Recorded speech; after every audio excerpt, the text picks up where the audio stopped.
Aku Belinda dari Pendidikan Dokter Reguler 2016. Waktu itu member Sekolah Cimsa juga di tahun 2016. Untuk exchange-nya sendiri berangkat ke FMSC Poland, ke Poland. Untuk kotanya di kota Wrocław. Terus untuk departemennya di Department of Anatomy, Wrocław Medical University.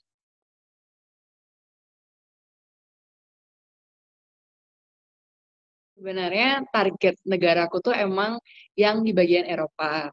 Oh, Waktu itu sempat pilihan pertamanya pingin Jerman.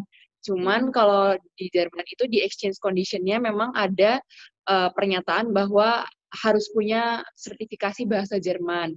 Dan oh, menurutku aku nggak bisa ngejar sertifikasi itu di waktu yang, maksudnya di waktu dari aku mendaftar sampai berangkat tuh menurutku nggak kekejar. Akhirnya aku nyari negara-negara yang lain, tanya-tanya ke kakak kelas juga. Akhirnya waktu itu milih pilihan pertamanya Poland, pilihan keduanya Austria, pilihan ketiganya Belgium. Kenapa milih Poland? Karena satu, sebenarnya tuh negaranya not bad gitu loh. Um, aku cari-cari juga tentang universitasnya, ranking universitasnya, dan lain sebagainya, tentang projectnya juga gimana di sana, exchange-nya di sana untuk exchange IFMSC-nya seperti apa, itu mereka lumayan uh, lebih baik daripada negara yang lainnya.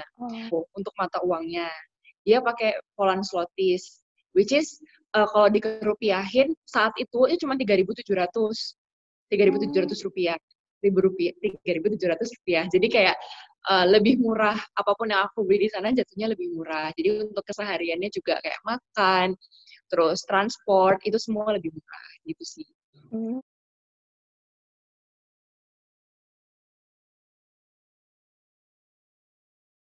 Jadi kalau untuk biaya kan yang awal dibayarkan itu adalah untuk application form waktu pas awal. Itu aku bayar sendiri, terus untuk uang exchange-nya itu iya, juga aku bayar sendiri.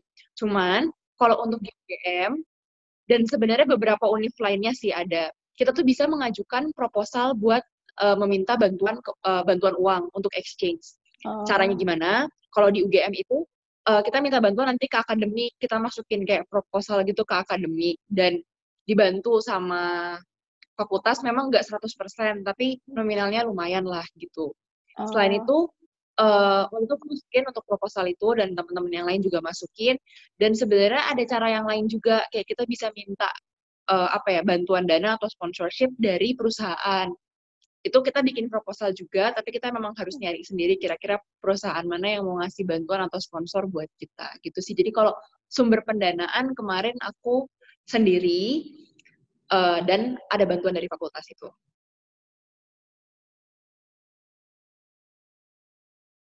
Teman yang mungkin masih ragu mau berangkat exchange tapi mungkin ya ada kendala di bagian keuangan, jangan ragu, ntar dari Skore pun akan bantu kayak misalnya mengarahkan ke sana dan ke sini dari nasionalnya, dan dari fakultas pun kalau untuk UGM kita memang sudah punya program itu, jadi membantu teman-teman buat berangkat atau studi ke luar negeri juga. oh,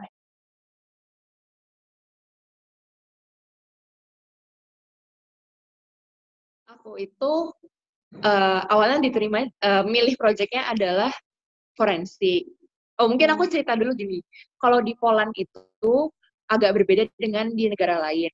Waktu pas kita awal memilih negara, itu memilih kota, itu dibagi jadi kayak 3 grade gitu loh. Grade A, grade B, sama grade C. Total itu sekitar ada 16 local committee. Jadi di grade A itu ada beberapa kota, grade B ada beberapa kota, grade C ada beberapa kota. Dan para outgoing itu diharuskan untuk memilih kayak satu-satu dari setiap grade itu. Jadi kayak SBMPTN gitu loh, bisa oh, keterima di pilihan pertama, bisa keterima di kota pilihan kedua, atau di kota pilihan yang lainnya, atau bahkan mungkin di luar itu. Dan alhamdulillah aku oh, keterima di yang grade A. Jadi ada kota grade A itu kota-kota besar yang ada di Poland, ada Warszawa itu capital city-nya, terus ada Wrocław, kota yang aku datengin, ada Dang sama ada Krakow. Jadi empat itu tuh yang kayak top 4-nya kota gitu lah. Aku keterima di situ dan keterimanya itu di forensik awalnya. Cuman ternyata dirubah proyeknya jadi proyek oh, di anatomi. Awalnya mikir kayak aduh bakal boring anatomi gitu kan, mana aku tuh udah masuk clinical, maksudnya kayak udah masuk lebih ke klinis Oh kan iya. pelajarannya di kampus. Pada saat tahun ketiga itu kayak alah ngapain nih anatomi. Ternyata ketika sampai sana di learning objektifnya tuh memang ditulis kayak nanti akan ada kayak kita boleh melakukan tindakan gitu loh. Cuman tidak dijelaskan tindakannya tuh apa. Ternyata sampai sana mahasiswa yang datang ke situ yang di departemen itu cuma ada 3 orang, dibolehkan untuk melakukan dissection langsung kepada Oh, kadaver. Dan kadavernya itu masih baru dan apa ya, ya kamu anak UGM mungkin, teman-teman di sini mungkin bisa relate nanti kalau misalnya ditampilkan kayak kadaver di Indonesia tuh apa ya, kalau untuk universitas negeri mungkin kondisinya tuh kurang baik kan. Dan nggak semua mahasiswa pernah merasakan namanya dissection gitu. Kalau di UGM jujur aja nggak ada, karena iya. kadavernya sudah didiseksi, udah jadi gitu. Ketika aku datang ke sana, aku dikasih jenazah itu baru, nggak ada goresan, dan aku disuruh melakukan Oh, dissection. Di situ bener-bener pertama seneng karena jujur aja itu tidak akan didapatkan di Indonesia dan mungkin kalau aku di negara lain pun aku nggak dikasih. Yang kedua, tapi serem juga, takut kalau misalnya aku melakukan kesalahan gitu karena di Indonesia tidak pernah melakukan diseksi. Mungkin sebelum berangkat memang diberikan apa namanya pendampingan sama dosen dari UGM. Tapi kan cuma hmm. sebatas PPT atau kuliah saja, kuliah kayak kuliah private gitu kan. Aku nggak pernah megang kadaver langsung dan pisau di saat bersamaan gitu. Jadi tapi ternyata di sana diajarin. Jadi kayak kita diajarin dulu step-stepnya, alat apa aja yang harus digunakan. Untuk mendisection kulit itu pakai pisau yang mana, sorry bukan pisau, pakai skalpel yang mana, terus kalau misalnya mau nyari pembuluh darah, cara nge-trace-nya seperti apa, itu semua diajarin. Jadi minggu pertama penyesuaian, sampai minggu kedua itu mengerjakan di kadaver, bener-bener ngelakuin sendiri, dan selain itu diajarin juga cara pengawetannya. Kalau di Indonesia kan cuman pakai kayak formalin, jadi Iya, aroma dari kadavernya tuh terlalu apa ya, menyengat. terlalu menyengat dan perih di mata kalau di univ kita. Tapi kalau di sana mereka tuh ada mixture-nya sendiri yang bikin gimana caranya itu tuh nggak terlalu menyengat. Dan Oh, mereka juga bikin riset apakah sebenarnya formalin itu efektif untuk mengawetkan jenazah. Jadi kita tuh bikin selama 30 hari itu membandingkan kayak kira-kira ada sampel nih bentuknya hmm. fetus gitu. Ini fetus satu dikasih di jar yang ada mixture khusus tapi nggak ada formalinnya sama yang formalin. Ternyata sebenarnya yang tanpa formalin pun dia nggak busuk ataupun nggak berlumut. Jadi kayak bahan itu bisa Oh, menggantikan apa namanya formalin. formalin buat pengawetan. Bahannya apa? Seingatku ada aquades, terus ada gliserin, itu doang sih. Sama ada satu lagi aku lupa, tapi nggak ada formalinnya intinya. Jadi kayak Hmm. selain bikin dissection, pengawetan, sama di minggu keempat itu kita diajarin cara eh, apa ya, tracing struktur anatomi pakai ini ultrasonografi. Jadi kita Oh, diajarin cara pakai USG, harus pakai probe yang mana kan, kalau USG tuh ujungnya ada yang apa sih, ada yang linear sama ada yang bulat gitu kan, itu kapan harus pakai yang bulat kapan harus pakai yang linear itu diajarin di sana. Sama kita nyobain ke pasien langsung. Saat itu oh, aku dapat pasien Hashimoto disease. Hashimoto disease tuh tiroid, apa sih, oh, abnormalitas pada tiroid gitu. Sama ada yang hipertiroid juga. Jadi harus ngelihat kayak struktur tiroidnya kira-kira gimana pakai USG itu. Jadi aku jujur mungkin di antara outgoing yang lain itu aku mendapat sangat banyak sekali apa ya, hands on experience lah ya. Nggak cuman karena rata-rata cuman observasi doang karena kita belum clinical student kan.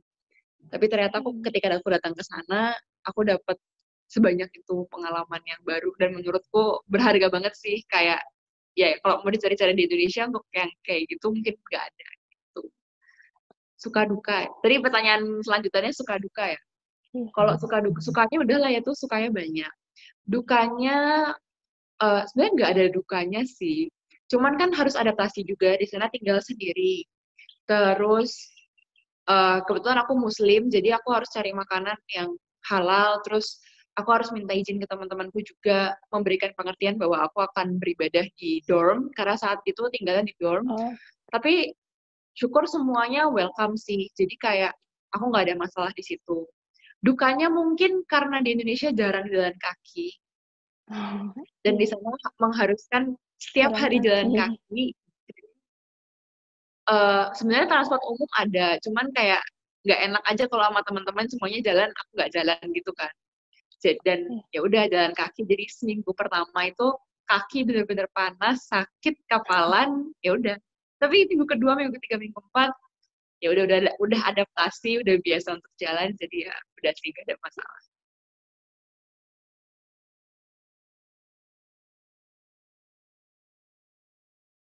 Jadi kebetulan kalau di sana tuh saat itu aku datangnya bulan Juli kan, jadi bener-bener Oh, rame-ramenya incoming di negara itu. Nggak, kalau nggak salah tuh ada sekitar hampir 18-an orang saat itu datang, kalau gabungan Surya Mas oh, Kope. Dan untuk di Departemen Anatomi yang bareng sama aku tuh bertiga, aku satu mahasiswa dari Brazil, sama satu lagi mahasiswa dari Indo juga, dari UPH. Jadi oh, kita bertiga ngerjainnya, terus ditemenin ya dokter-dokter di sana lah yang ikutin proses disectionnya dari minggu 1 sampai minggu 4. Tapi total ada sekitar 18 orangan yang saat itu eh, datang di saat yang sama, tinggal di dorm yang sama, jadi rame banget gitu, dari semua negara ada, dari Amerika ada, dari Asia ada, dari Eropanya sendiri juga ada, jadi kayak ya rame aja. Nah dia tuh proyeknya lumayan banyak di sana, jadi kayak kalau lagi lunch gitu kan kita lunch bareng kan, mm, kadang janjian lunch bareng. Jadi kita bisa saling tukar-tukaran kegiatan kita hari itu gitu loh. Misal yang dari Skope di apa ya, dia intern di bedah, cerita tadi ada pasien gini gini gini gini. Terus yang dari apa DV misal cerita, oh kok pasiennya hari ini kayak gini, aku ngerjain ABCDE.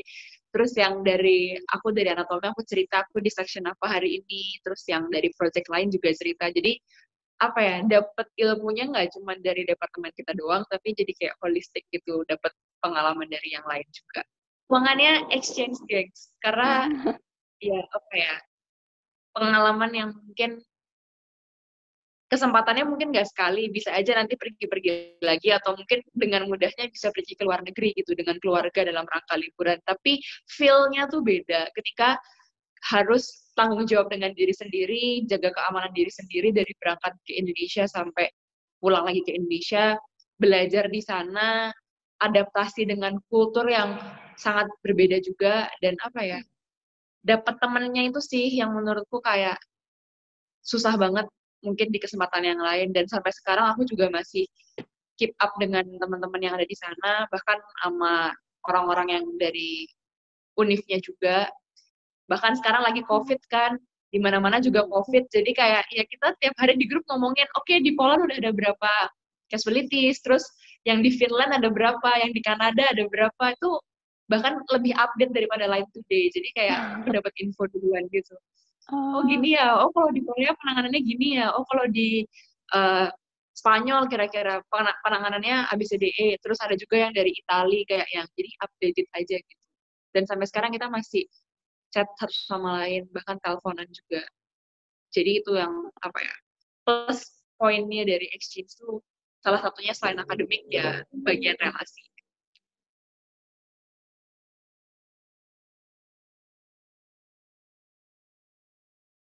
Jadi kebetulan aku juga pernah menjabat jadi lore.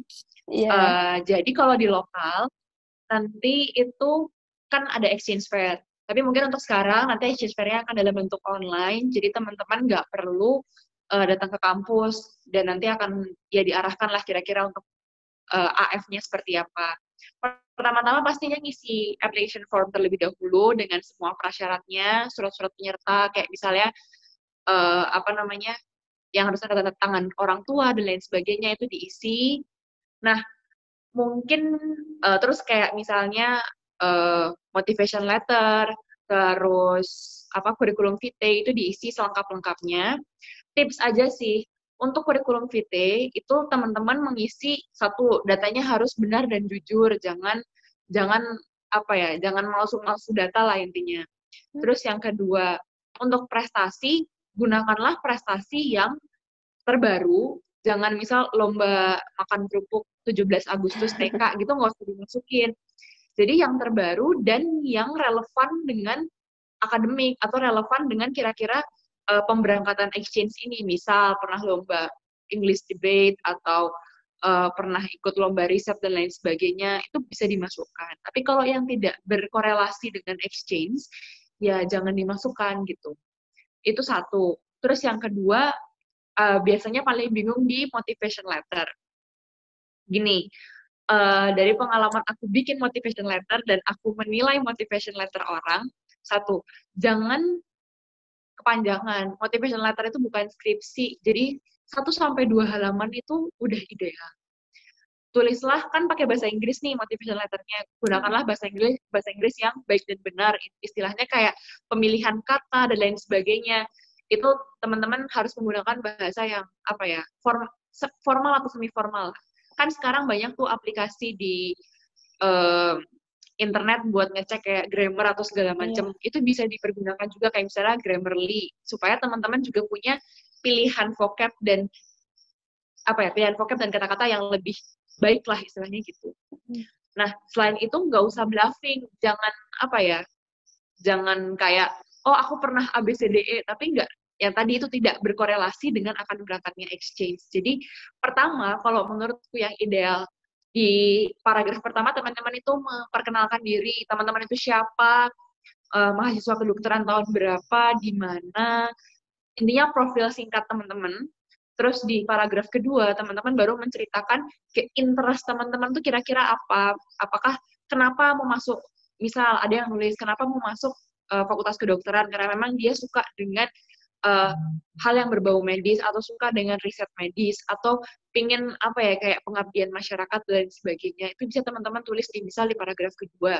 Terus setelah itu, teman-teman bisa tulis kayak kira-kira kenapa mau exchange, alasannya mau exchange apa, dan kira-kira dengan exchange ini gunanya apa buat teman-teman. Misal, aku mau exchange supaya aku mau enhance pengetahuanku di bidang ABCDE, atau aku ingin mengetahui apa ya, health system negara mana. Terus di spesifik juga, kayak kira-kira kan teman-teman udah nentuin nih mau negara mana, itu bisa disebut. Terus kayak kira-kira exchange ini tuh akan memberikan efek apa sama teman-teman, itu juga dijelasin. Kayak misalnya, menurut saya dengan exchange ini, nantinya saya bisa dapat relasi lebih banyak dari berbagai negara. Terus karena cita-cita saya mau jadi apa, misal mau jadi apa ya, kerja di UN agencies, dengan exchange ini itu bisa melatih saya dari sekarang. Jadi kayak jelas gitu tujuannya. Baru nanti terakhirnya penutup, terus bilang minta dikonsiderasikan untuk dijadikan outgoing. Sebenarnya simple aja gitu sih. Karena selama ini aku melihat itu banyak banget yang bikin motlet kayak 3 halaman, kayak yang bacanya tuh juga bingung gitu. Ini mau ngomong apa sih, semua diceritain. Kakaknya ini, adiknya ini, kayak nggak perlu. Jadi yang penting-pentingnya aja gitu. Gitu sih. Apalagi ya. Nanti setelah itu baru ada tes wawancara. Wawancara nanti dilakukan oleh Lore ataupun dari National Committee, atau dari intinya dari internal skorenya lah, dari internal dari CIMSA-nya. Terus setelah itu baru nanti diseleksi. Terus ada tes bahasa Inggris juga. Nanti tes bahasa Inggrisnya itu akan diakomodir juga dari CIMSA. Kalau tes bahasa Inggris sih dipersiapkan dengan baik aja. Mungkin aku kan kalau di UGM pasti udah pada tes accept juga kan sebelum masuk UGM. Terus pasti teman-teman di luar juga udah pada pernah tes TOEFL dan lain sebagainya. Jadi menurutku itu nggak masalah sih. Biasanya crucial point-nya ada di CV sama ada di Motlet.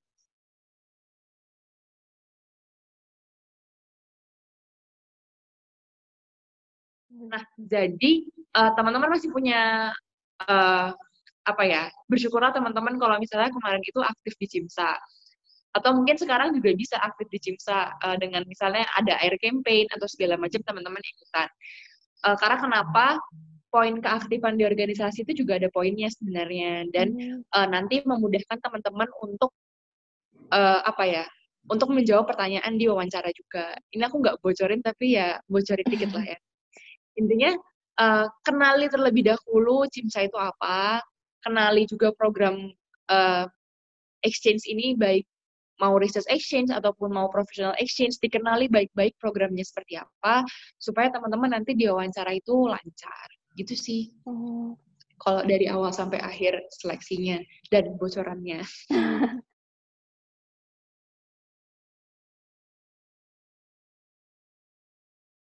Jadi setiap tahunnya kalau Skore sendiri itu kan extension itu berbasis kontrak ya kalau di AFMEC. Ada yang bilateral, ada yang unilateral. Kalau yang bilateral itu maksudnya dua negara saling mengirimkan satu sama lain. Tapi kalau misalnya unilateral, cuman kita mengirimkan ke salah satu negara aja. Nanti itu beda sebenarnya di payment-nya aja sih. Tapi sisanya semua sama. Fasilitas semua sama. Kalau untuk kontrak, tahun kemarin kalau nggak salah itu 100-an. Jadi ada 100 kontrak yang ditandatangani, jadi sekitar 100 mahasiswa juga yang akan berangkat.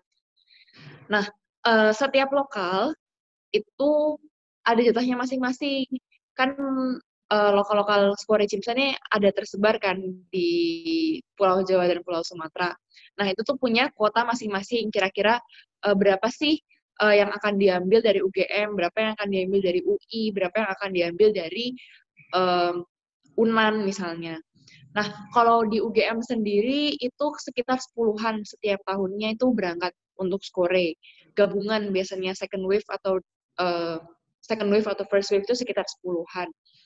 Jadi sebenarnya nanti orang-orang dari tiap lokal ini nilainya akan disejajarkan dengan orang-orang yang dari univ lain. Nanti bakal di seleksi di nasional juga. Kira-kira dari UGM nih, siapa yang bagus-bagus? Oke, dimasukkan untuk kuotanya UGM. Dari UI nih, siapa yang bagus-bagus? Dimasukkan untuk kuotanya UI. Tapi jangan berkecil hati kalau misalnya teman-teman nggak keterima di nggak keterima di gelombang pertama, karena ada gelombang kedua juga biasanya. Dan keberangkatan itu nggak cuman keberangkatan summer, nggak cuman keberangkatan Juli atau Juni. Sebenarnya exchange itu terbuka untuk seluruh sepanjang tahun. Cuman kan kita menyesuaikan dengan libur kan kalau di UGM. Bisa di summer, bisa di winter. Jadi sebenarnya banyak kesempatan sih, dan itu kuotanya juga beda-beda gitu.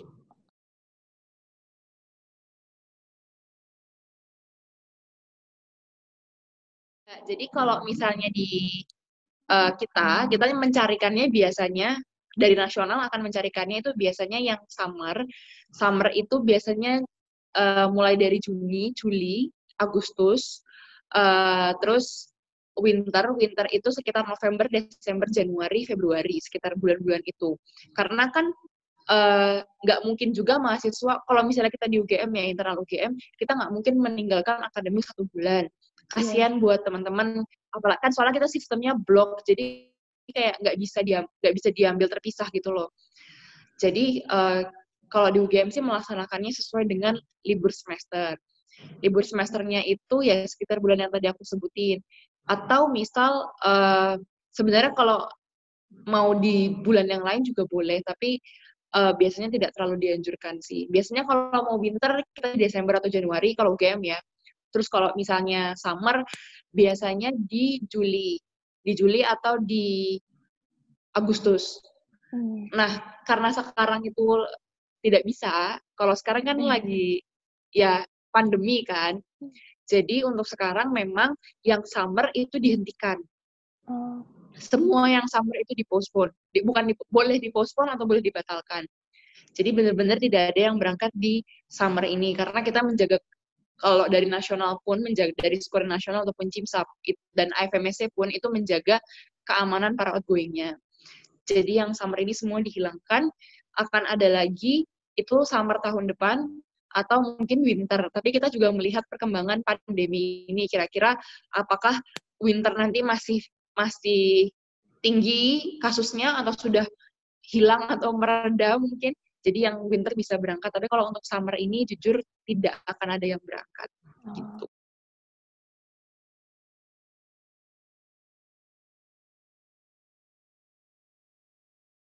Menurutku cara bijak untuk memilih negara adalah diriset terlebih dahulu. Teman-teman bisa ngumpulin negara, list teman-teman, misal 5 negara yang ingin target lah istilahnya gitu, walaupun nanti di AF masuknya kalau skornya cuma 3 negara.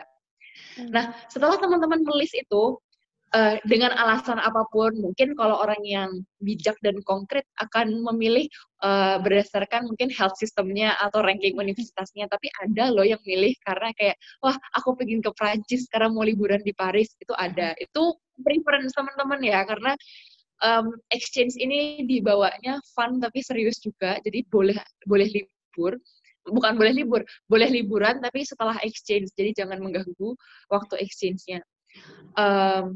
Sebenarnya menurutku setelah itu di riset kira-kira dari 5 negara itu ada nggak kira-kira departemen yang dipinginin. Kalau misalnya ada, baru pilih departemennya ABCDE. Misalnya waktu itu aku milih Poland, Austria, sama Belgium. Nah, aku memang tertariknya di bagian kayak kardiologi, bedah, dan forensik. Jadi kayak aku nyari yang ada departemen itunya. Jadi aku dapat negara yang aku mau dan aku juga dapat departemen yang aku mau. Exchange.ifmsc.org untuk project-project yang available-nya. Jujur kalau aku melihat dari project-nya terlebih dahulu. Kayak project-project yang menarik tuh aku kumpulin, baru aku sortir negaranya kira-kira di mana. Karena aku memilih negara juga yang satu tadi living cost-nya lebih murah. Terus kayak aku riset juga kira-kira health system-nya tuh di sana gimana, dan bukan cara hidup, kayak kira-kira kemudahan hidup di sana tuh semudah apa. Karena kalau di negara yang terlalu maju juga, uang Indonesia tuh nggak laku gitu loh. Jadi mau beli apa-apa mahal. Tapi kalau waktu itu aku memilih Poland ya karena living cost-nya lebih rendah gitu sih.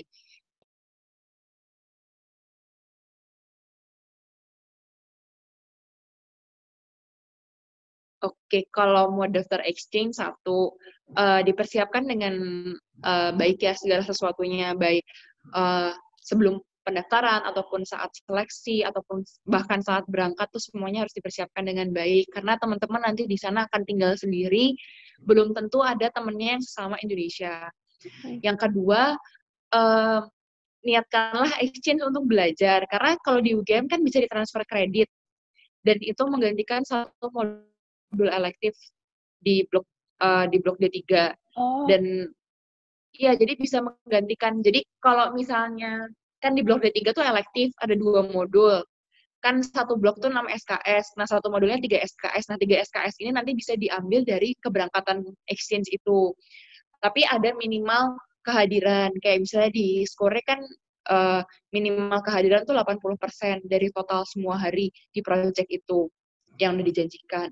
Terus UGM juga punya regulasi seperti itu. Jadi kalau memang mau transfer kredit dan nilainya bagus, karena chance untuk dapat nilai A itu sangat besar kalau mau transfer kredit.